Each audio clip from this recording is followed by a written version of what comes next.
Estamos en este Maimer del Rebbe, Balaylo Ahu. Aquella noche se movió, entre comillas, el sueño del rey, o sea, tenía insomnio.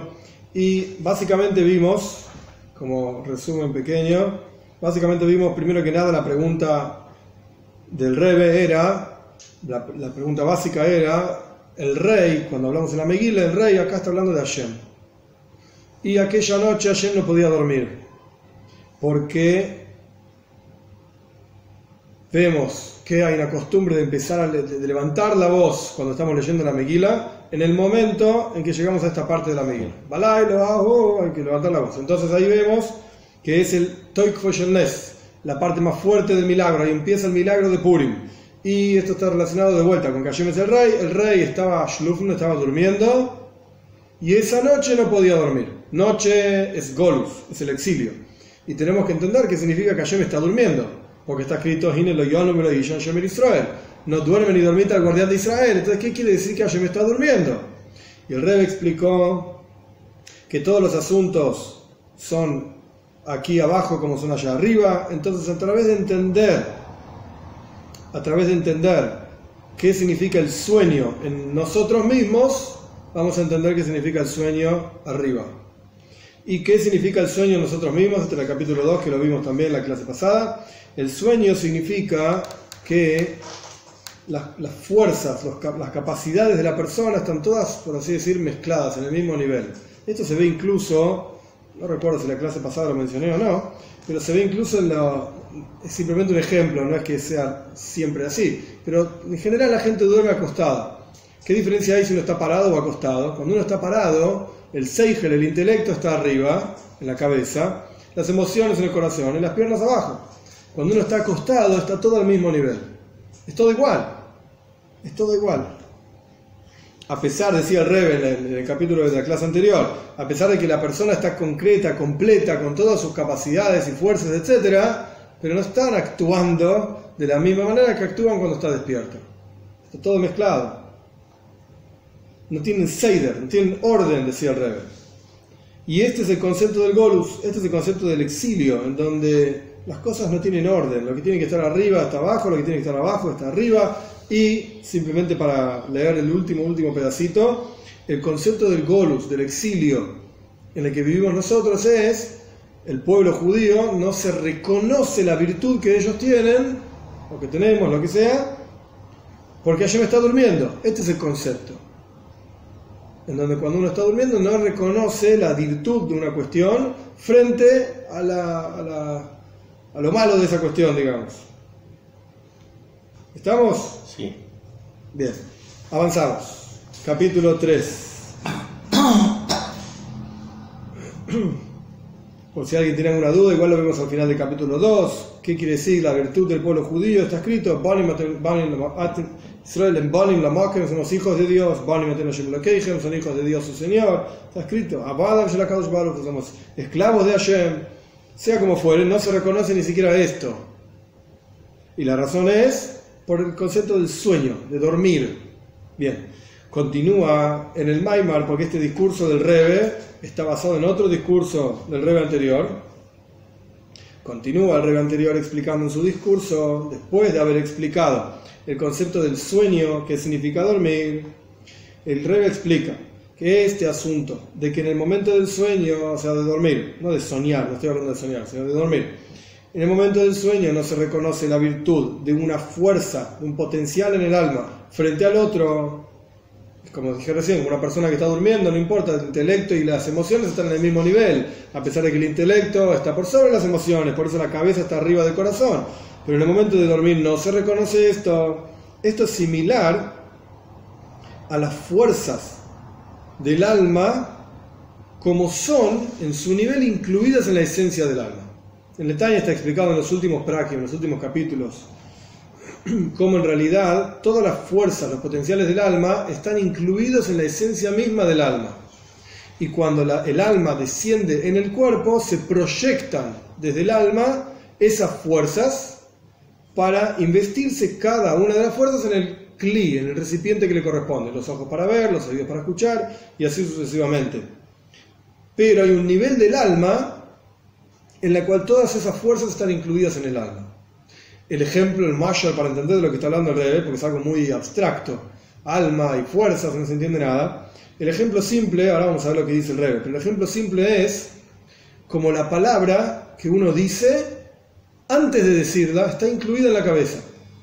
Y no solamente antes de decirla está incluida en la cabeza, sino que incluso antes de que la persona desarrolle el concepto en su intelecto y balancee y sopese cuánto decir, cuánto no decir, de qué manera decirlo, cuál es el ejemplo que voy a dar, cuánto voy a desarrollar ese ejemplo, cuánto tiempo voy a tardar diciendo esto, etc. Antes de medir todo esto, la persona tiene la idea totalmente unificada consigo mismo en su cerebro. La persona sabe ese concepto, es uno con él, es uno con ese concepto. Después la persona tiene que desarrollar ese concepto pasando por los diferentes potenciales intelectuales, Jochma, sabiduría, Bina, entendimiento, lo que corresponda a cada uno de ellos en el desarrollo de esa idea para encontrar las palabras,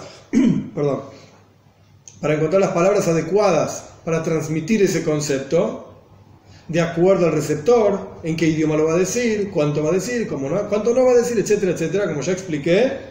Entonces ahí el concepto como que se va desprendiendo y separando de la persona, moldeándose de acuerdo al receptor, porque antes el concepto lo tenía yo en mi cabeza y a mí no me importa si hay alguien más en el universo, estoy yo con mi concepto.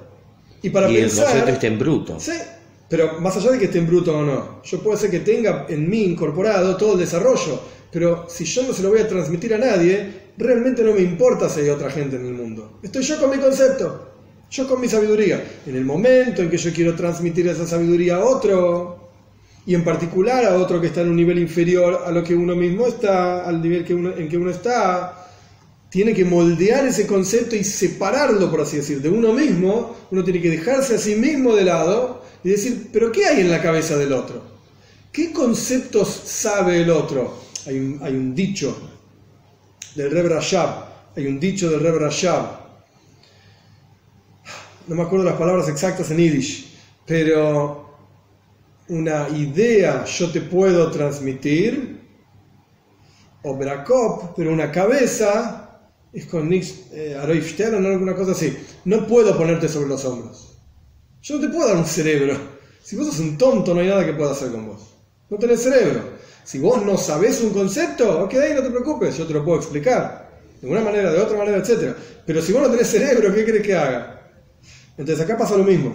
Cuando la persona está solo para uno mismo, el jajam, por así decir, el sabio, y que yo está solo por sí mismo, pues es uno con el concepto. En el momento en que ese sabio quiere transmitir el concepto a otro, tiene que desprender ese concepto de sí mismo, tiene que olvidarse de sí mismo y pensar en el otro, meterse en la cabeza del otro y pensar, ¿qué es lo que sabe este hombre? ¿Qué conocimientos previos tiene? ¿Qué clase de ejemplos puedo dar? Para que esta persona entienda lo que yo le quiero transmitir. En ese momento lo que está pasando es, por así decir, una proyección del concepto como estaba unificado en el cerebro del sabio hacia afuera, entre comillas, hacia afuera. Digo entre comillas porque en la práctica el proceso sigue estando dentro de la cabeza hasta que el tipo lo habla. Y recién ahí es donde sale, por así decir, ese concepto. Entonces acá está pasando lo mismo. Está Etzem HaNefesh, la esencia del alma. La esencia del alma es algo que no tiene descripciones. Hasidus se habla bastante de este tema. No hay una descripción que uno pueda dar de la esencia del alma, es la esencia misma. Es como la esencia de Hashem, no tiene descripción. Todo lo que nosotros podamos describir de Hashem son proyecciones divinas como nosotros percibimos a Hashem. Como infinito, como todopoderoso, como omnipresente. Ok, muy lindo. Creador del mundo, controlador de todas las cosas. Qué lindo. Pero la esencia de Hashem no tiene descripción. La esencia del alma tampoco tiene descripción.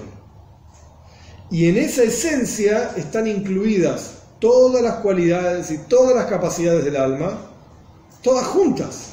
Es como un punto, en donde en ese punto están incluidos todas las posibles rectas que podrían desprenderse de ese punto. Y están todas ahí incluidas. ¿Okay? Hay que desarrollar cada una de ellas y sacarlas hacia afuera, pero están todas incluidas en ese lugar. Y en el momento en que están todas esas rectas incluidas en ese punto, o en lo que estamos hablando, en el momento en que están todas las capacidades incluidas en la esencia del alma, no están ordenadas, están todas juntas, no hay un orden. El orden aparece... ¿Cuándo aparece el orden? Cuando el Jajam, que estaba pensando la idea, volviendo al ejemplo, dice, bueno, ok, para que esta persona entienda este concepto, primero tengo que explicarle este otro concepto. Después tengo que explicarle este otro concepto y después tengo que explicarle el otro concepto. Una vez que yo explique estas tres cosas en ese orden, esta persona va a entender de qué le estoy hablando. Pero si yo le explico en otro orden, no va a entender.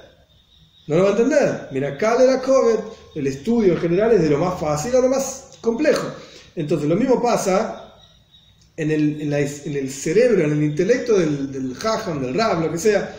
Esos conceptos que los transmite en una forma ordenada, concreta y determinada, este primero, este después y este siguiente, en realidad en la cabeza del rabino, del Rab, del Jajam, lo que sea, están todos juntos y están desordenados. Es él, con su jochme, con su sabiduría, que decide ordenar el concepto este primero, este después y este otro al final, para entender lo que realmente te quiero explicar. Porque si yo quisiese explicar otra cosa, quizás el orden es otro. O los conceptos son otros y van ordenados de otra manera. Pero en la cabeza del mashpia, del que enseña, están todos mezclados esos conceptos. No están ordenados.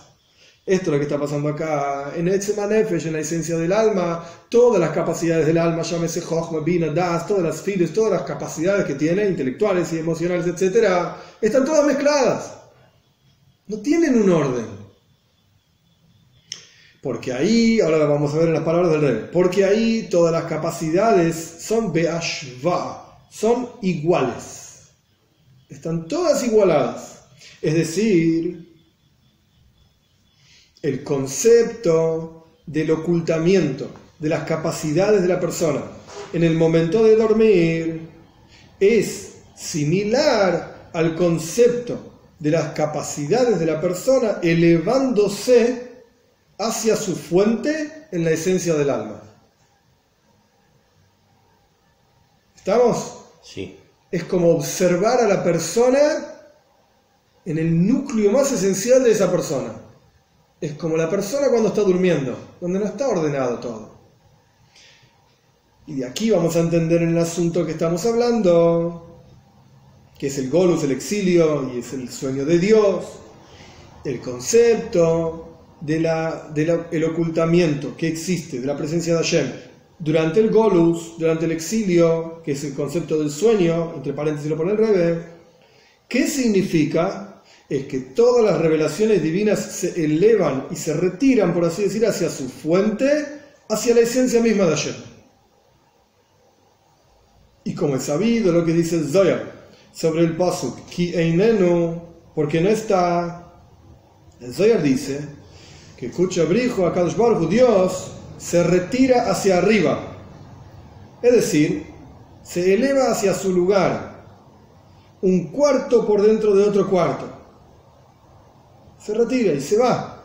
Es decir, que el concepto del ocultamiento que existe de la presencia de Hashem en el exilio es solamente para nosotros, que nosotros vivimos en el exilio, es decir, vivimos aquí abajo en este mundo, en donde los potenciales y las revelaciones divinas, etcétera, se retiran y se elevan en el golus, en el exilio. Este es el concepto primi, más profundo de lo que significa exilio. No es que estamos fuera del Eretz Israel, o está parado frente al Kois y la Marov y el muro de los lamentos, estás en exilio igual. El concepto es que la revelación de Hashem no está, valga la redundancia, revelada. La presencia de Hashem no está revelada.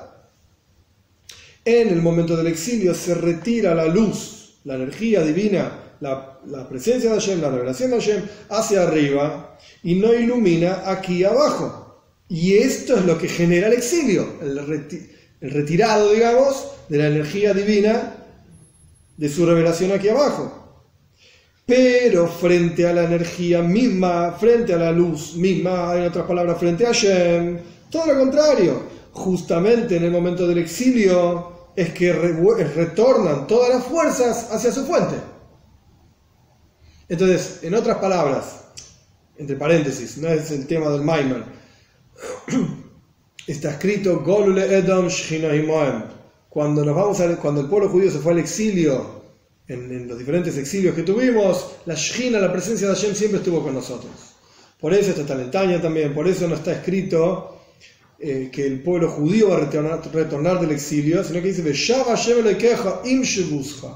Dios va a retornar junto con los cautivos, junto con los exiliados, etc. Hashem también está en Golus, Hashem también está en exilio.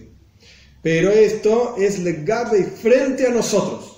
Nuestro enfoque y nuestra perspectiva de lo que significa el Golus y el exilio. Pero la perspectiva de Hashem no es exilio. No hay exilio.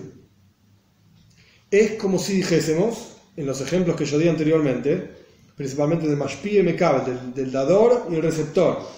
En el ejemplo, cuando el dador tiene su concepto unificado dentro de sí mismo, lo tiene clarísimo y está, como yo dije antes, desordenado, todos montones de ideas, puntitos en su cerebro, de conceptos todos desordenados. Cuando quiere transmitir esos conceptos o alguna idea a un receptor en otro nivel, entonces ¿qué hace? Ordena los conceptos de una manera determinada, los baja, los moldea y los transmite. En el momento en que terminó la transmisión, el mashpia retorna, el dador retorna sobre sí mismo, hace una pausa. Ok, ya te expliqué este concepto. Haz una pausa, ¿lo entendiste? ¿Te quedó claro? ¿Necesitas otro ejemplo? Te lo repito. Pero retornó sobre sí mismo. Cuando el mashpia hace un silencio, cuando el que está enseñando calla, lo que ocurre es una especie de... Es medio bruto lo que estoy diciendo, pero hay que entenderlo quizás en forma más sutil. Lo que ocurre es una especie de desesperación del alumno, en donde el alumno dice, ok, mi maestro no está más. Hizo silencio, se retiró. ¿Qué está pasando? Estoy sin maestro. ¿Quién me va a enseñar ahora? ¿Qué va a pasar? ¿Y todo lo que me enseñó? ¿Cómo lo entiendo? Y empieza a meditar y pensar en todas las cosas que aprendió. Después puede ser que en la imagen que estamos hablando el maestro sigue hablando y ahí el alumno se calma y continúa escuchando. Pero el punto es, ¿para quién hay un ocultamiento en el momento del silencio del maestro? Solamente para el alumno. Solamente para el alumno. En donde su desesperación se pregunta si el maestro alguna vez va a seguir hablando con él, si le va a enseñar alguna otra cosa, si se terminó el concepto. Hoy ve, ni siquiera lo entendí. No me di cuenta que terminó de explicarlo. No quiere decir que no entendí nada. Por favor, repetímelo. La angustia está en el alumno. En donde el alumno dice, y ahora, ocultamiento. Mi maestro no me enseña más nada. Pero para el maestro... ¿Qué ocultamiento? No hay ningún ocultamiento. Antes de transmitir el concepto ya lo tenía muy claro. Y después de transmitirlo, obvio que continúa teniéndolo más claro. ¿Ok? Puede ser incluso, como decía Rabbi Akiva, mi talmida, yo hice mi kulam, de mis estudiantes aprendí más que de nadie. Entonces también hay una adición en la mente del maestro al enseñar. Perfecto, pero este es otro asunto. El punto es que para el maestro nunca hubo ocultamiento. Ni antes de transmitir, ni después de transmitir, ni tampoco en el momento del silencio. Cuando el maestro hace silencio, no es que de repente se olvidó lo que enseñó. El alumno es el que tiene el problema ahora. El maestro no. Para él está todo claro. Más aún. Para el maestro el silencio es parte de la enseñanza. Sí. Para el alumno es como una especie de extraño punto. Sí. Más aún. Cuando el maestro hace silencio, no solamente él no perdió nada, porque antes lo sabía y ahora también lo sabe, sino que más aún, ahora puede dedicar su tiempo a estudiar sus propios asuntos, en otro nivel de profundidad. Porque todo tiempo que está ocupado, esto es una logia también, hay de editar el mibla, el palet, hay de editar el palet, el mibla, esa es la que mora, al respecto de kashrus. Cuando se quiere kasherizar una olla, por ejemplo, se le pone agua caliente para sacarle toda la cosa no kosher que tenía antes, qué sé yo. Entonces la Gemara explica, el Talmud explica que un recipiente que está ocupado en expulsar el gusto impuro o el gusto no kosher no absorbe, y lo mismo al revés, si uno está ocupado en absorber no puede expulsar. En otras palabras, si estás hablando no puedes escuchar para aprender, y si estás escuchando, ¿qué haces hablando? No vas a escuchar nada. Lo mismo pasa en este maíz, cuando el maestro está enseñando, ok, él lo sabía antes y lo sabe después de enseñar también, pero cuando calla, retorna sobre sí mismo y ahora puede observar los conceptos con una profundidad mucho mayor que cuando está hablando, porque cuando está hablando está explicándole al alumno que no sabe, en el nivel del alumno que no sabe, pero cuando el maestro calla, ahí él retorna sobre sí mismo y dice, puede entrar en modo reflexión. Claro, Amjaye, ahora tengo tiempo para mí. De otra manera es como un divulgador de su propio saber. Correcto. al nivel del alumno. Al nivel del alumno, que, claro. digamos, en el Y sistema al nivel elegido. En el sistema ideal es muy superior el maestro que el alumno. El sistema ideal, acá no es la cuestión, pero el sistema ideal. Entonces, cuando calla, no solamente no perdió nada, el alumno perdió, el maestro no perdió nada, sino que más aún, ahora retornó sobre sí mismo. Y ahora él puede entender las cosas a su nivel. Esto es lo que pasa acá. Esto es lo que está explicando el Rebbe acá. El golus, el exilio es para nosotros.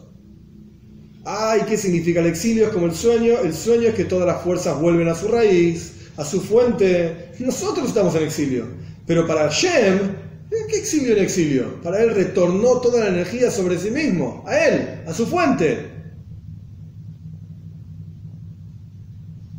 ¿Estamos? Sí. Y yo dije antes que cuando el pueblo judío está en exilio, Hashem se va al exilio también, etc. Esto es para nosotros, es nuestra perspectiva. En relación con nosotros. En relación con nosotros, y es nuestra forma de entender lo grave de nuestro propio exilio. Que nosotros entendamos que no solamente con el golus, con el exilio estamos causándonos un daño a nosotros mismos, sino a Hashem. A la Shechina, la presencia de Hashem, que es, por así decir, las palabras que el maestro dice, es la expresión de Hashem, la proyección de Hashem, la revelación de Hashem, diferentes formas de decir lo mismo. Y esto es similar a cómo se retira en el momento de dormir, en el hombre aquí abajo, sus fuerzas hacia su fuente. Que el retirado de las fuerzas en el hombre cuando está durmiendo es solamente en relación al cuerpo. La luz del alma se retira del cuerpo. Yo expliqué, no me acuerdo si en la clase pasada, que la Gemara dice que el sueño es un 60avo de la muerte. Como que se retira un pedacito del alma del cuerpo.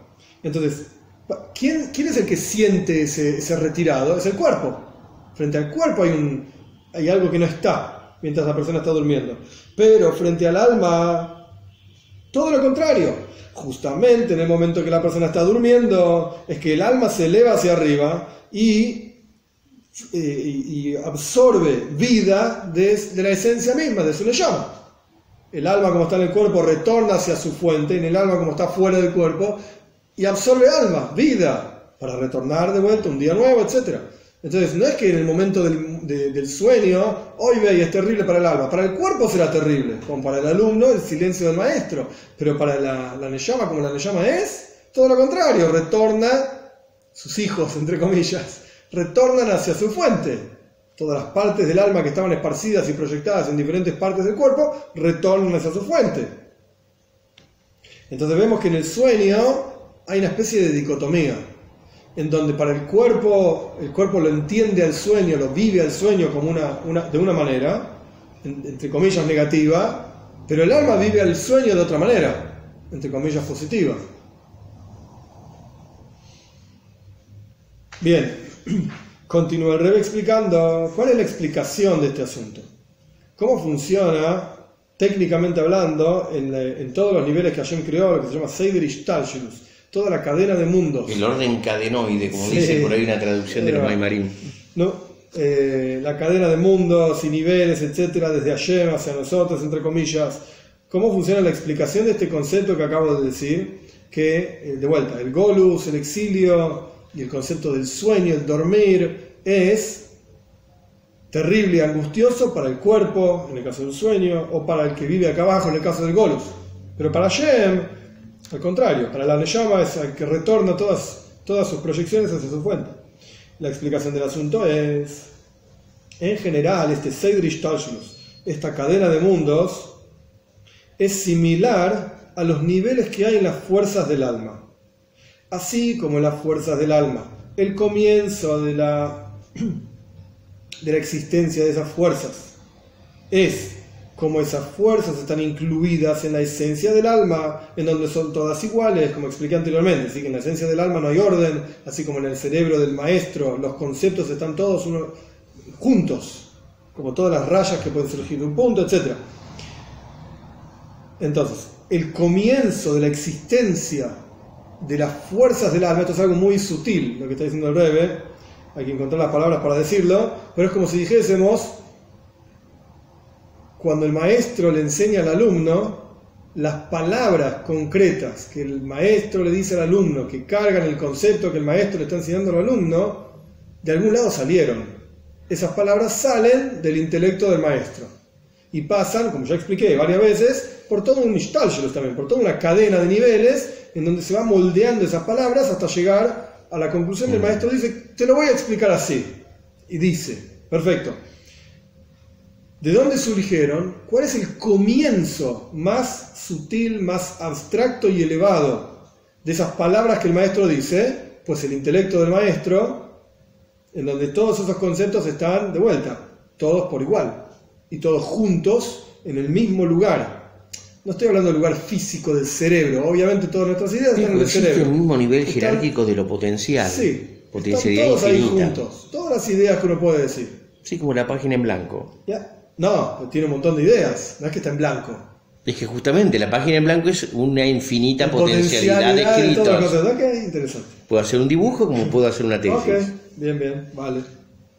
Entonces, voy a repetir la frase. El comienzo de la existencia de los potenciales del alma es el nivel de la esencia del alma donde todos esos potenciales están todos juntos y todos por igual. Y después se proyectan en forma revelada cada uno de esos potenciales para investirse en los miembros del cuerpo. Y entonces, justamente, es que se genera una división entre cada uno de los potenciales. Y en los potenciales revelados mismos, entre ellos, hay diferentes formas. Por ejemplo, como los potenciales son revelados en una forma ordenada, como cuando la persona está despierta, o como los potenciales son en forma oculta, como cuando la persona está durmiendo. Al punto tal que a veces, Dios libre y guarde, la persona llega a una situación de desmayarse. Pierde, no es que está durmiendo porque está cansado, se desmayó, perdió totalmente la conciencia. Entonces vemos que, de vuelta, lo repito para que esté claro, es un concepto muy sutil, muy abstracto. Los potenciales del alma, cuando están en la esencia del alma, están todos por igual, como las ideas en la mente del maestro. Y después se proyectan para recaer cada potencial del alma en el cli, en el recipiente que le corresponde. Los ojos para ver, los oídos para escuchar y así sucesivamente. En el ejemplo del maestro sería, tiene una clase con diferentes tipos de alumnos que tienen diferentes diferentes capacidades. Pues entonces el maestro dirá de una manera las cosas para un alumno y para otro alumno lo dirá de otra manera, porque lo entiende de otra manera, o le explicará otros conceptos, etc. Entonces las potenciales del alma descienden, van moldeándose a través de todos los niveles que hay hasta investirse en los potenciales del cuerpo. Y ahí se dividen. Obviamente el potencial de visión es totalmente diferente al potencial de audición. Nada que ver. Pero surgieron todos del mismo lugar y eran todos juntos y eran toda la misma cosa. Pero eso era en un nivel en el cual todos estaban juntos en la esencia del alma. Cuando se invisten en el cuerpo, cambian, digamos, en términos de que hay divisiones. Unas así, otras así. Más allá de las divisiones está la forma en que se inviste ese potencial en el cuerpo. O en forma revelada, ¿se entiende la diferencia entre el potencial mismo que es diferente al otro potencial? O la forma en que cada potencial aparece. O en forma revelada cuando el tipo está despierto, o en forma oculta cuando el tipo está durmiendo. Es el mismo potencial, diferente forma. O, de vuelta, hasta el punto en que la persona se desmaya. Y lo mismo ocurre arriba, donde existen arriba espiritualmente hablando, donde existen todos los niveles. Como dicen nuestros sabios, ¿cómo es la neshama? ¿Cómo es el alma llena al cuerpo? De la misma manera Kadosh Baruj Hu, Dios llena al mundo. Dios es, por así decirlo, entre comillas, la neshama del mundo. El alma del mundo. Obviamente Dios es todo, etcétera, pero no es el punto que quiere explicar el Maimar. El punto es que Dios es la espiritualidad, lo abstracto del mundo. El comienzo de las spheroids, no quiero entrar ahora en todo lo que significan spheroids, pero básicamente son expresiones divinas. El comienzo en que se expresa cada una de estas expresiones divinas, Dios como sabio, Dios como comprendedor, Dios como bondadoso, Dios como severo, etcétera, etcétera, Dios como rey. El comienzo de cada una de estas expresiones es como estas expresiones están incluidas en la luz infinita de Hashem. en ese, entre comillas, lugar, porque no es un lugar físico, en ese nivel, es como el intelecto del maestro, en ese nivel, todas las sefirot, todas las expresiones posibles de Hashem, trascienden totalmente las divisiones. Y son todas iguales y lo mismo, en la misma forma. Es como los conceptos en la mente del maestro. Y después se proyectan cada una de estas expresiones divinas en el mundo que se llama Atzilus. Atzilus es un mundo espiritual muy elevado.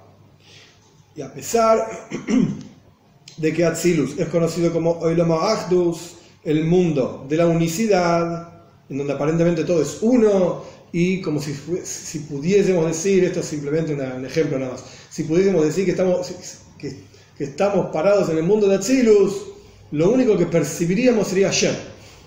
Ni siquiera nos entenderíamos a nosotros percibiendo a Hashem. No hay nadie parado ahí. Es simplemente un ejemplo para entender qué pasa, entre comillas, en el mundo de Atzilus. Lo único que se percibe es Hashem. La avasallante presencia de Hashem. Totalmente. Aún así, a pesar de que en ese mundo hay una, como decimos, avasallante presencia de Hashem, en donde lo único que se percibe es Hashem, sin embargo, existe en las expresiones divinas, en el lenguaje del discurso, Sefirot, en estas Sefirot, existe en ese mundo de Atzilus el concepto de límite y división.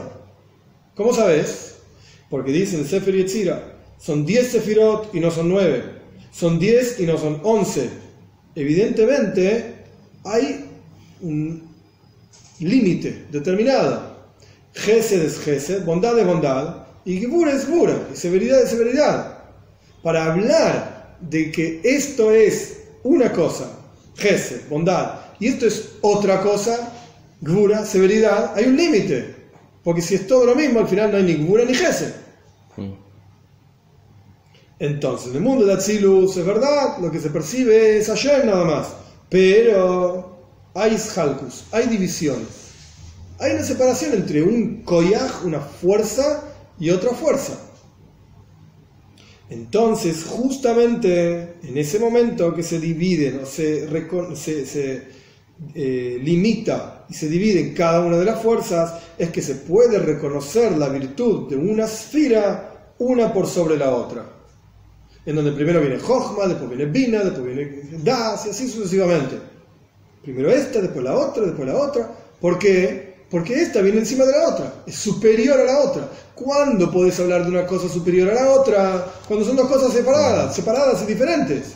Si son la misma cosa, yo no puedo ser superior a mí mismo, yo soy yo.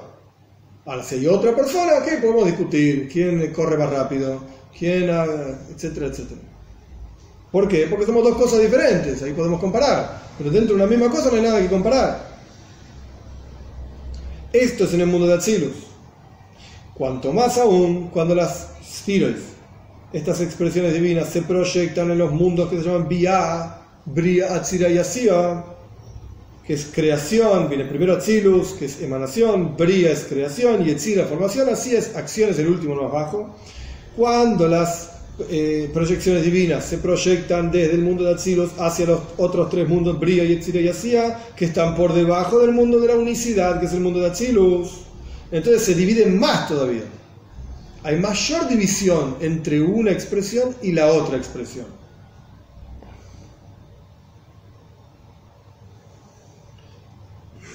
Y de aquí, desde ese nivel, se proyecta esa división hacia este mundo, en donde en este mundo está concretamente dividido un espacio del otro, un nivel del otro, y no es todo igual. En el Beis Hamikdash, en el templo en Jerusalén, es el lugar más elevado, espiritualmente hablando, del mundo, y de ahí la luz, como dice el Talmud, la luz salía y se proyectaba hacia todo el resto del mundo. Hacia todo el resto del mundo. Como sabemos que la palabra Oilam, mundo en hebreo, Oilam, por sí mismo está relacionado con la palabra Helem. Helem quiere decir ocultamiento. Y se proyecta en el mundo la luz desde el Beis Hamikdash, la energía divina desde el Beis Hamikdash, desde el templo, que es la Neshama del mundo. es como el alma del mundo. Similar al Ishtalshelus, al descenso, nivel tras nivel, en las sefirot mismas. Porque la esfera que está abajo recibe energía de la esfera que está por arriba. Entonces el mundo, por así decir, el universo entero, está por debajo del nivel espiritual de Beis Hamikdash. Entonces el Beis Hamikdash mashpia, entrega y da flujo de energía espiritual a todo el resto del mundo. Entonces vemos que a medida que va bajando la energía divina nivel tras nivel, desde la esencia de Hashem, mundo de Atzilus, Bria, etc., la energía se va como dividiendo y repartiendo cada vez más. Cada vez más se va dividiendo. Es como si dijésemos, no es el mejor mashal, pero es para tener una idea más gráfica en la cabeza, es como la Torá habla de Sarei Alafim, Sarei Meois, Sarei Asarois. Había en el ejército, en el desierto cuando viajaban, estaban divididos, tanto el ejército como los jueces también, estaban divididos en jueces de miles, jueces de cientos y jueces de decenas. Entonces cada uno tenía a su cargo una cantidad de personajes. Entonces, a medida que se capilarizaba. Sí, por eso, a medida que se iban repartiendo y dividiendo. Pero eso indicaba una hiperorganicidad. Sí, bien vertical. A medida que se iban dividiendo, la persona estaba a cargo de gente, entre comillas, inferior. Obviamente el poder, entre comillas, todo esto, no era poder real. El poder del juez de 10 tipos no es el mismo que el poder del juez de 100 tipos. Y no es lo mismo que el poder del juez de 1000 tipos. Son jueces, son instancias judiciales. Y esto pasa en la justicia en cualquier país también, ¿sí? Diferentes instancias, el juez municipal, y el juez provincial, y el juez federal, y las Cortes Supremas. ¿Ok? Llegaste hasta arriba de todo. Este es el final de todo. Obviamente la Corte Suprema tiene a su cargo, entre comillas, casos mucho más emblemáticos y complejos y graves que el juez municipal que juzga, este me tiró el árbol encima, ¿qué pasó? ¿Qué sé yo? ¿Qué sé cuánto? Bueno, listo, lo resolvemos así. Bueno, pero justamente la falta en nuestra sociedad, en Argentina, de una justicia de menor cuantía, o sea, la falta de los jefes de decenas, se vive como una carencia y bastante aguda. Seguro. Mucha a nivel contratación de persona a persona, a nivel civil, falta orden ahí y se nota. Se nota porque no hay a quien reclamar, no es cómo reclamar. El problema del ejemplo es, cabe destacarlo, que los 10 tipos que están abajo de un juez no surgen de ese tipo, no son los hijos de él. Y los 100 tipos que están abajo del juez de 100 tampoco surgen de esa persona. Y no reciben energía vital de esa persona. Claro. No era así.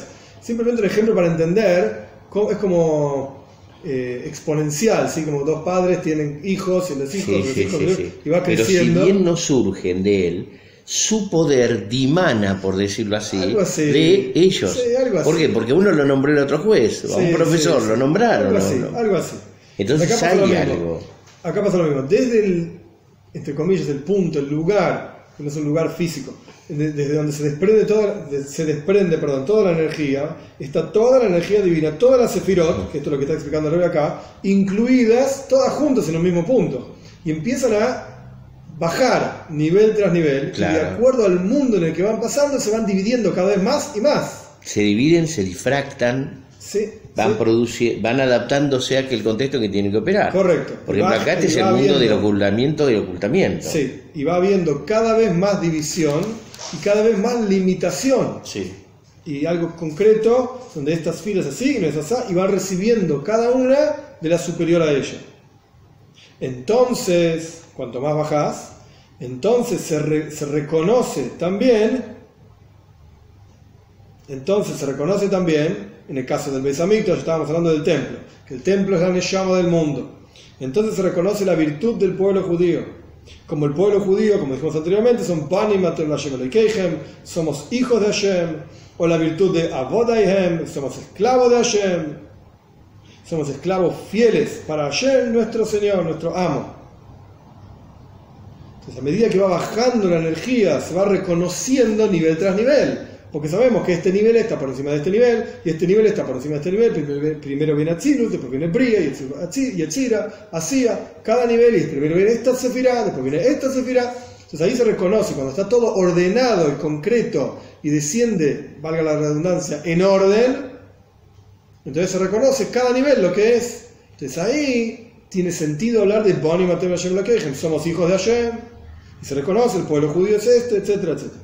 Todo esto es similar al concepto de las capacidades reveladas en el alma del hombre en el momento en que está despierto. Así como en el hombre hay todo un Ishtalshelus, todo un desencadenamiento de niveles, desde el cerebro a las emociones, a la acción, o dentro del concepto que el maestro está enseñando, que estaban todos los conceptos juntos en su cerebro y lo fue moldeando, etc. Esto cuando está despierto. Entonces ahí el maestro puede ordenar, primero esta idea, después esta idea, después esta idea.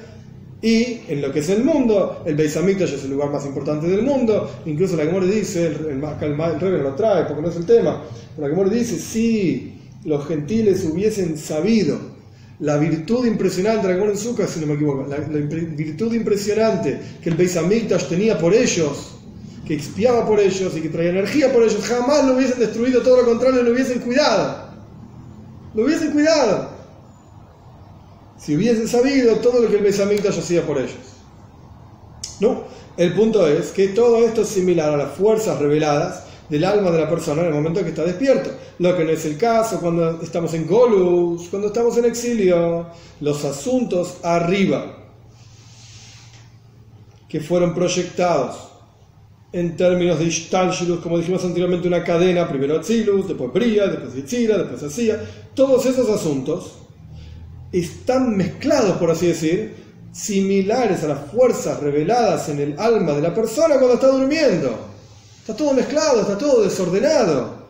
Y entonces se pueden unir opuestos, y ahí se genera el concepto del Golus, del exilio, en donde, volviendo a lo que dijo el Rebbe al final del capítulo anterior, en donde no se reconoce la virtud del pueblo judío.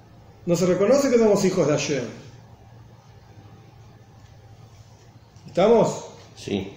Cabe aclarar, vamos a parar acá, porque acá empieza el cuarto capítulo y obviamente ahora no lo vamos a terminar, pero cabe aclarar, decimos en el Daven, en el rezo Musaf de Yom Tov, en el rezo adicional de Yom Tov, de cada Yom Tov,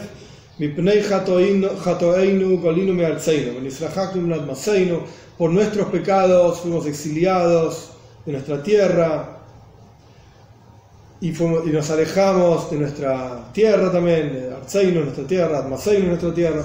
No, lo que genera el Golus son los pecados. Esto no hay dudas. Lo que está explicando el Rey acá no es si mi pecado, tu pecado, o cuántos pecados de tanta historia, tantos años de pecados generaron el Golus. Lo que está explicando el exilio, lo que está explicando el Rey es qué es el exilio. Que técnicamente hablando, qué es lo que genera el exilio. ¿Qué es lo que causa que exista todo este exilio? Nuestros pecados, perfecto, pero ¿en qué se expresa ese exilio? ¿Qué significa para nosotros el exilio? Ay, la presencia de Hashem está oculta. Mazel Tov, ¿qué quiere decir eso? Entonces el Rebbe está explicando eso. La causa de todo esto, qué es lo que generó y qué es lo que llevó al exilio, por nuestros pecados, tenés razón. Pero más profundamente hablando, ¿en qué se expresó todo eso? ¿Qué significó todo eso? Significó que no se reconoce la virtud del pueblo judío. Significó que Hashem se fue a dormir. Esto es lo que significó. Ay, Hashem no duerme. Ok, pará, te voy a explicar lo que es el sueño. El sueño es donde todas las cosas están mezcladas. Y, fundamental, porque este es el enfoque que el Rebbe le va a dar a este, es muy interesante, a mí me pareció muy lindo. El enfoque es, el sueño es como las fuerzas están en la esencia del alma. El Rebbe va a explicar mucho más adelante, no hoy. El Mesirus Nefesh, el sacrificio del pueblo judío en Purim, hizo que toquemos la esencia del alma, en donde todas las fuerzas están ahí. Y a partir de ahí proyectemos energía para realmente, transformar todo lo que era terrible en Purim para hacer simcha, mishte, simcha, alegría, etc. y fiesta. Entonces, el Rebbe extrae, como por así decir, la parte positiva del Golus. y acá estamos en un nivel similar a la esencia del alma cuando todas las fuerzas están ahí y está todo mezclado. Perfecto. ¿Cómo recurro a tocar ese nivel de la esencia para transformar este Golus en Geula, en redención? Esto es lo que el Rebbe mucho más adelante va a decir. Pero para entender eso, primero tenemos que entender qué es el Golus. Técnicamente hablando, ¿qué significa el exilio? Significa que está todo mezclado. Significa que están todos los opuestos mezclados. Todas las cosas no están en el nivel en el que tienen que estar, no están en el orden en el que tienen que estar. Esto es el Golus. Esto es el exilio.